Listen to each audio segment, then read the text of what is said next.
Hello, book lovers, and welcome to Short Stories YouTube channel. Today we're diving into the eerie world of Edgar Allan Poe with Berenice. Get ready for cosmic horror and otherworldly realms in this short, chilling tale. Don't forget to like, comment, and subscribe for more book adventures. Now, let's explore Berenice. Dicebant mihi sodales, si sepulchrum amicae visitarum, curas meas aliquar tulum fore levatas. Ebn Zayat. Misery is manifold. The wretchedness of earth is multiform. Overreaching the wide horizon as the rainbow, its hues are as various as the hues of that arch, as distinct too, yet as intimately blended. Overreaching the wide horizon as the rainbow. How is it that from beauty I have derived a type of unloveliness, from the covenant of peace, a simile of sorrow? But as in ethics, evil is a consequence of good, so in fact, out of joy is sorrow born.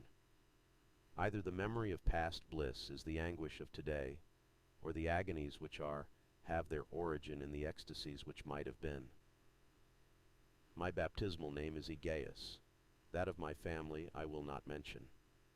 Yet there are no towers in the land more time-honored than my gloomy gray hereditary halls. Our line has been called a race of visionaries, and in many striking particulars, in the character of the family mansion, in the frescoes of the chief saloon, in the tapestries of the dormitories, in the chiseling of some buttresses in the armory, but more especially in the gallery of antique paintings, in the fashion of the library chamber, and lastly, in the very peculiar nature of the library's contents, there is more than sufficient evidence to warrant the belief. The recollections of my earliest years are connected with that chamber, and with its volumes, of which latter I will say no more. Here died my mother. Herein was I born, but it is mere idleness to say that I had not lived before, that the soul has no previous existence. You deny it? Let us not argue the matter. Convinced myself, I seek not to convince. There is, however, a remembrance of aerial forms, of spiritual and meaning eyes, of sounds, musical yet sad, a remembrance which will not be excluded, a memory like a shadow, vague, variable, indefinite, unsteady, and like a shadow, too, in the impossibility of my getting rid of it while the sunlight of my reason shall exist. In that chamber was I born, thus awaking from the long night of what seemed but was not nonentity, at once into the very regions of fairyland, into a palace of imagination, into the wild dominions of monastic thought and erudition.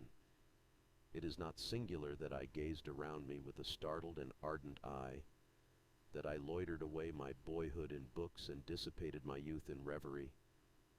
But it is singular that as years rolled away, and the noon of manhood found me still in the mansion of my fathers, it is wonderful what stagnation there fell upon the springs of my life, wonderful how total an inversion took place in the character of my commonest thought.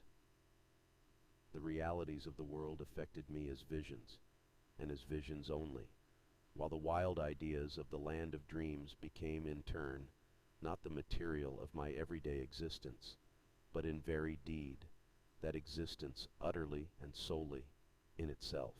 Berenice and I were cousins, and we grew up together in my paternal halls. Yet differently we grew, I, ill of health and buried in gloom.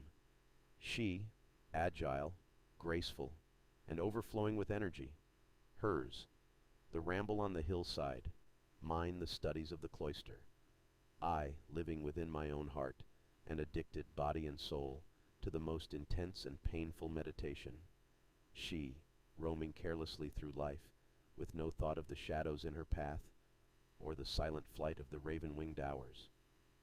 Berenice. I call upon her name, Berenice. And from the gray ruins of memory, 1,000 tumultuous recollections are startled at the sound. Ah, vividly is her image before me now, as in the early days of her light-heartedness and joy. O gorgeous yet fantastic beauty! O sylph amid the shrubberies of Arnheim! O naiad among its fountains! And then all is mystery and terror. and a tale which should not be told. Disease, a fatal disease, fell like the simoon upon her frame, and even while I gazed upon her, the spirit of change swept over her, pervading her mind, her habits, and her character, and in a manner the most subtle and terrible, disturbing even the identity of her person.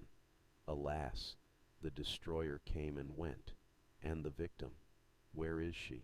I knew her not, or knew her no longer as Berenice, among the numerous train of maladies superinduced by that fatal and primary one, which effected a revolution of so horrible a kind in the moral and physical being of my cousin, may be mentioned as the most distressing and obstinate in its nature, a species of epilepsy not unfrequently terminating in trance itself, trance very nearly resembling positive dissolution, and from which her manner of recovery was in most instances startlingly abrupt.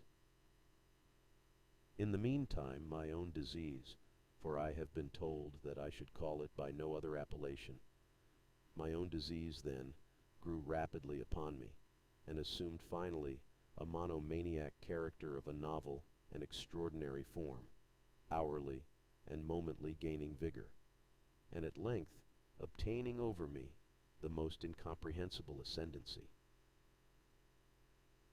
This monomania, if I must so term it, consisted in a morbid irritability of those properties of the mind in metaphysical science termed the attentive. It is more than probable that I am not understood, but I fear indeed that it is in no manner possible to convey to the mind of the merely general reader an adequate idea of that nervous intensity of interest with which, in my case, the powers of meditation, not to speak technically, busied and buried themselves in the contemplation of even the most ordinary objects of the universe. To muse for long unwearied hours, with my attention riveted to some frivolous device on the margin, or in the typography of a book. To become absorbed, for the better part of a summer's day, in a quaint shadow falling aslant upon the tapestry, or upon the floor. To lose myself, for an entire night, in watching the steady flame of a lamp, or the embers of a fire. To dream away whole days over the perfume of a flower.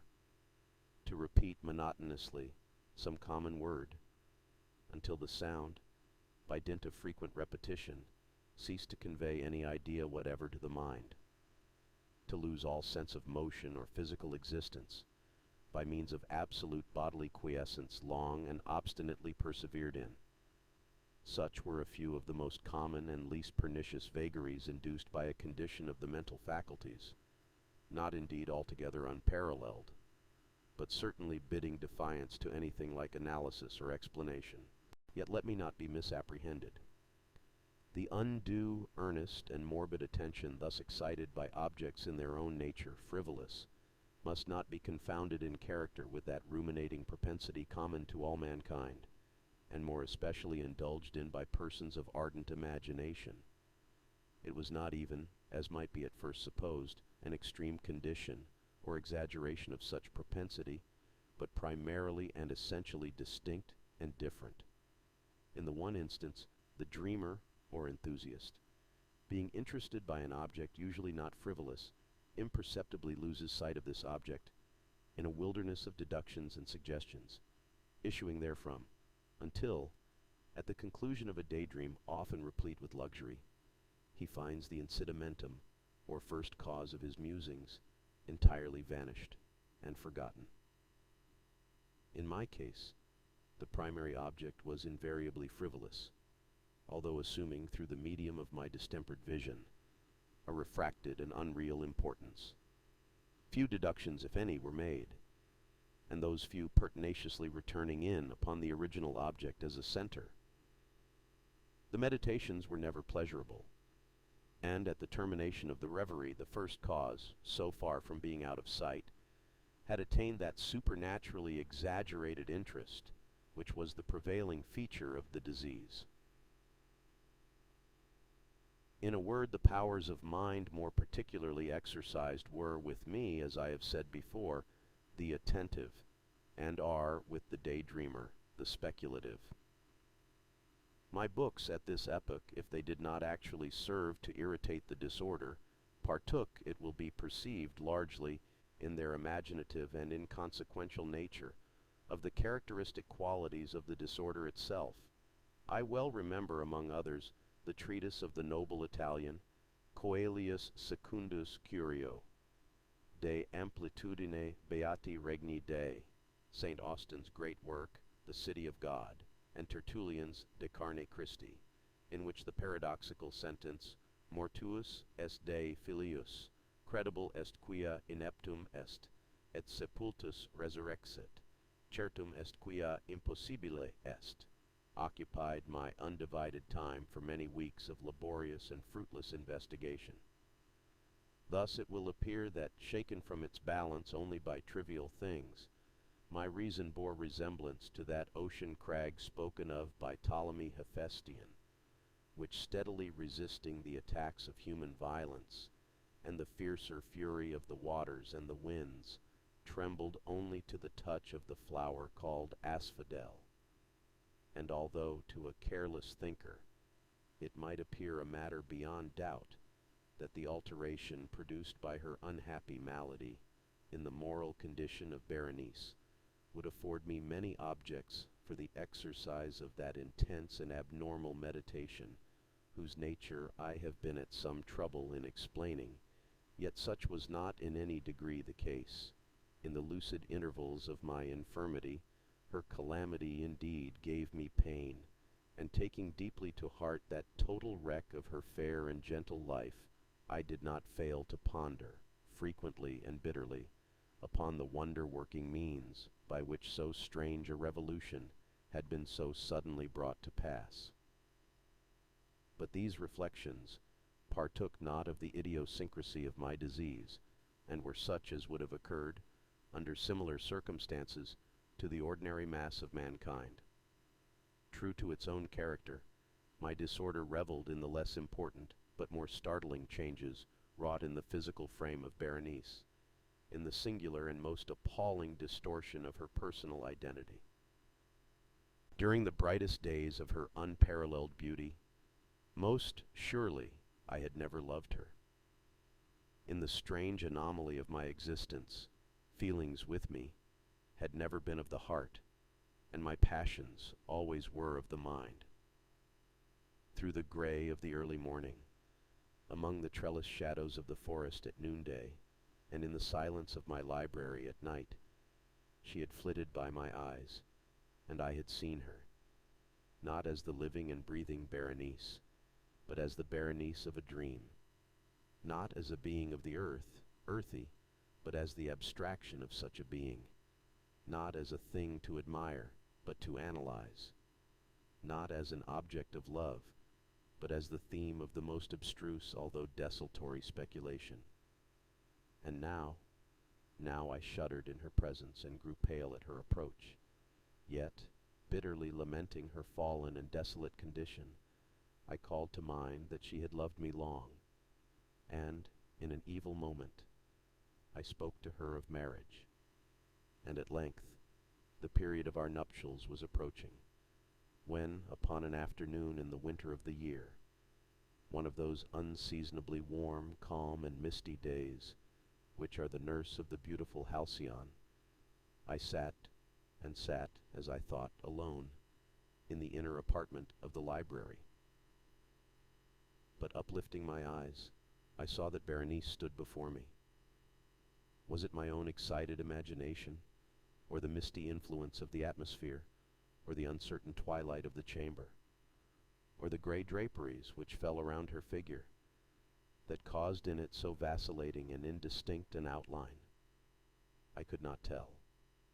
She spoke no word, and I, not for worlds could I have uttered a syllable. An icy chill ran through my frame. A sense of insufferable anxiety oppressed me. A consuming curiosity pervaded my soul, and sinking back upon the chair, I remained for some time breathless and motionless, with my eyes riveted upon her person. Alas, its emaciation was excessive, and not one vestige of the former being lurked in any single line of the contour. My burning glances at length fell upon the face. The forehead was high and very pale, and singularly placid, and the once jetty hair fell partially over it, and overshadowed the hollow temples with innumerable ringlets, now of a vivid yellow, and jarring discordantly in their fantastic character with the reigning melancholy of the countenance. The eyes were lifeless and lusterless and seemingly pupilless, and I shrank involuntarily from their glassy stare to the contemplation of the thin and shrunken lips. They parted, and in a smile of peculiar meaning, the teeth of the changed Berenice disclosed themselves slowly to my view. Would to God that I had never beheld them, or that, having done so, I had died.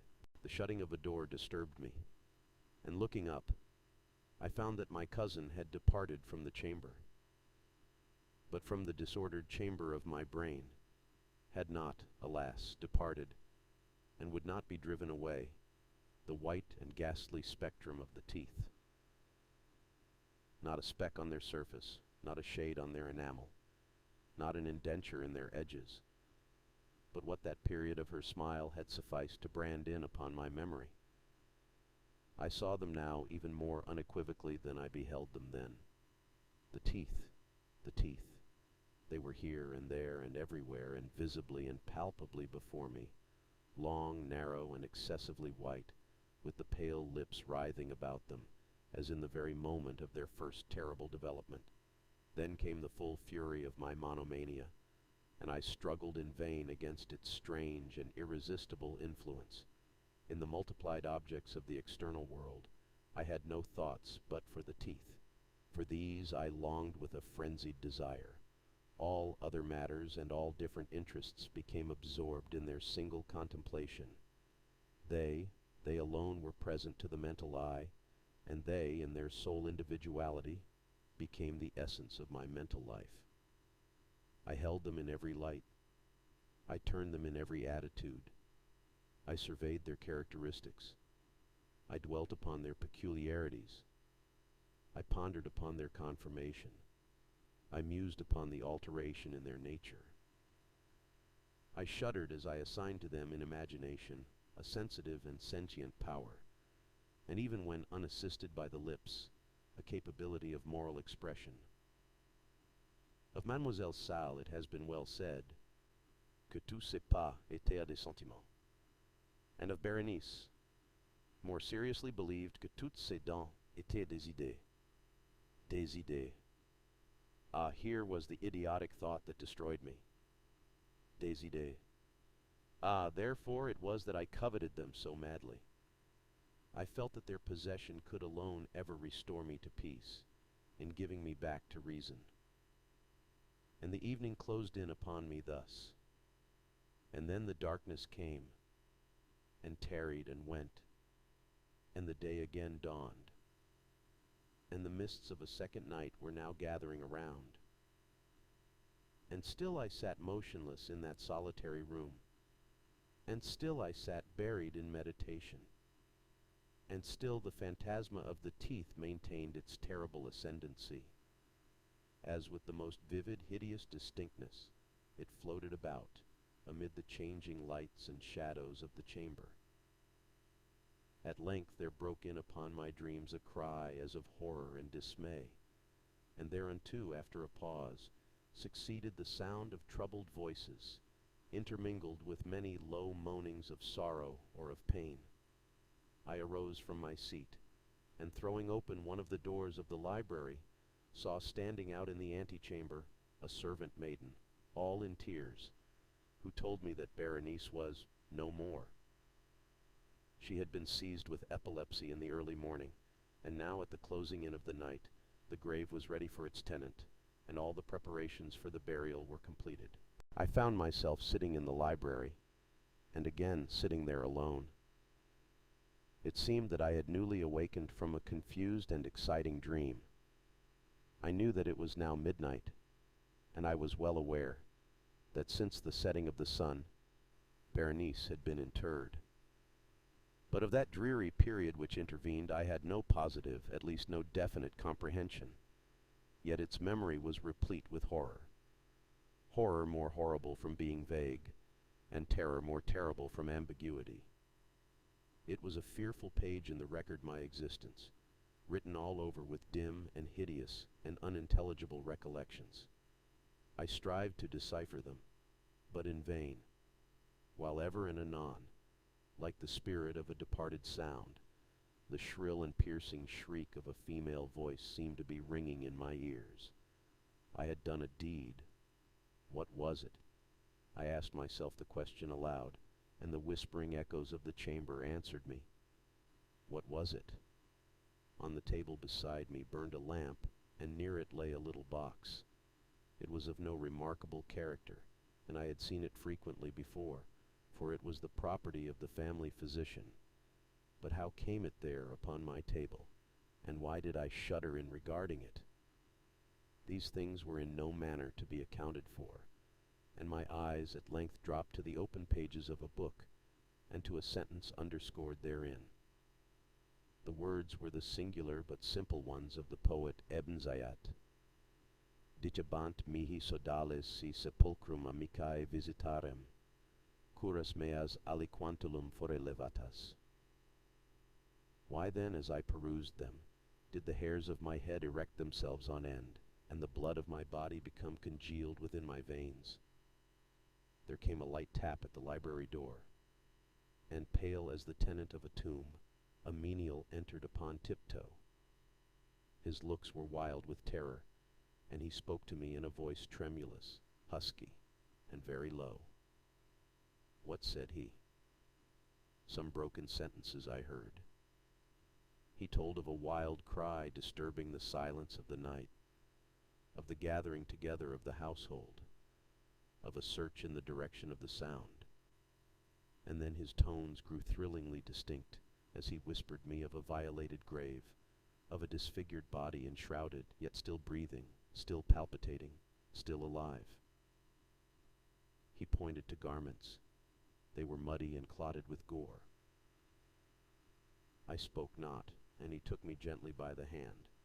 It was indented with the impress of human nails. He directed my attention to some object against the wall. I looked at it for some minutes. It was a spade.